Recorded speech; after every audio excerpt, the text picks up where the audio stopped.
మొదటి అధ్యాయం ప్రాథమిక సంగ్రహనామం ప్రారంభం. ఈ చట్టాన్ని దివ్యాంగుల హక్కుల చట్టం 2016గా పేర్కొనవచ్చును. ఇది కేంద్ర ప్రభుత్వం అధికారిక గెజిటెడ్లో ఒక ప్రకటన ద్వారా నిర్ణయించినట్టి తేదీ నుండి ఈ చట్టం అమలులోకి వచ్చింది. నిర్వచనాలు. ఈ చట్టంలో సందర్భం బట్టి అర్థము వేరుగానున్ననే తప్ప అప్పీలు అధికారి అంటే 14వ విభాగం 3వ ఉపవిభాగం క్రింద లేక 53వ విభాగం 1వ ఉపవిభాగం లేక 59వ విభాగం 1వ ఉపవిభాగం క్రింద ఆయా సందర్భాన్ని బట్టి నిర్ణయించబడిన అధికారి అని అర్థం. 2.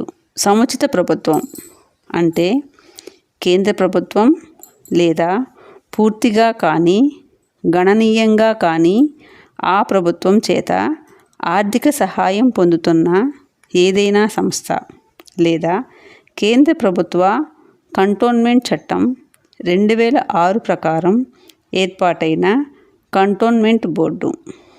2.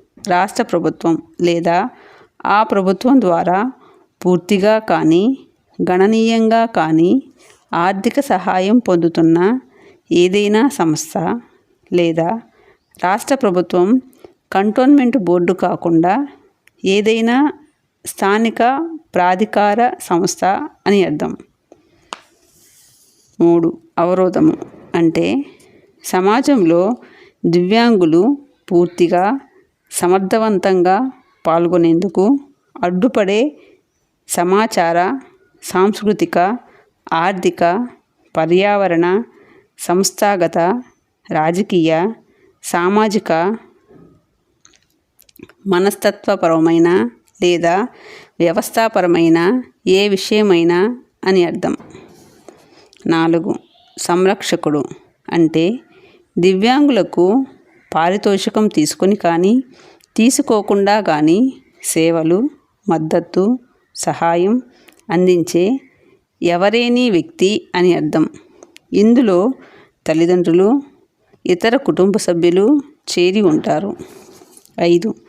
ధృవీకరించే అధికారి అంటే 57వ విభాగం 1వ ఉపవిభాగం క్రింద నియుక్తుడైన అధికారి అని అర్థం.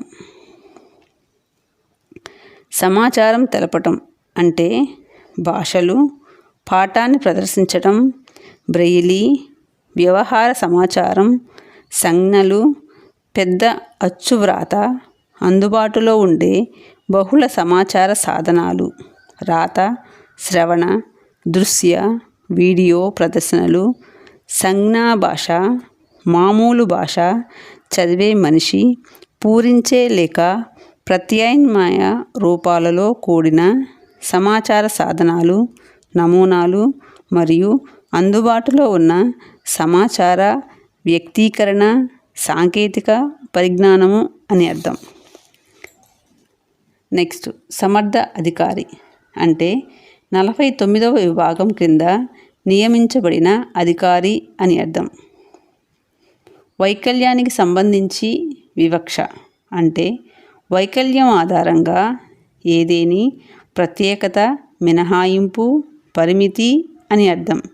ఇది రాజకీయ, ఆర్థిక, సామాజిక, సాంస్కృతిక, పౌర లేదా ఏదేని ఇతర రంగాలలో అన్ని మానవ హక్కులకు, ప్రాథమిక స్వేచ్ఛా స్వాతంత్రాలకు సంబంధించి ఇతరులతో సమాన ప్రాతిపదికపై గుర్తించడంలోనూ, అనుభవించటంలోనూ లేదా అమలు చేయటంలో వారిని ఆటంకపరిచే లేదా తొలగించే ఉద్దేశం లేదా పరిణామం మరియు అన్ని రకాల వివక్ష మరియు సహేతుకమైన వసతి నిరాకరణతో కూడి ఉంటుంది. నెక్స్ట్ సంస్థలు అంటే ప్రభుత్వ సంస్థలు, ప్రైవేట్ సంస్థలు అని అర్థం. నిధి అంటే 86వ విభాగం క్రింద ఏర్పాటు చేయబడిన జాతీయ నిధి అని అర్థం.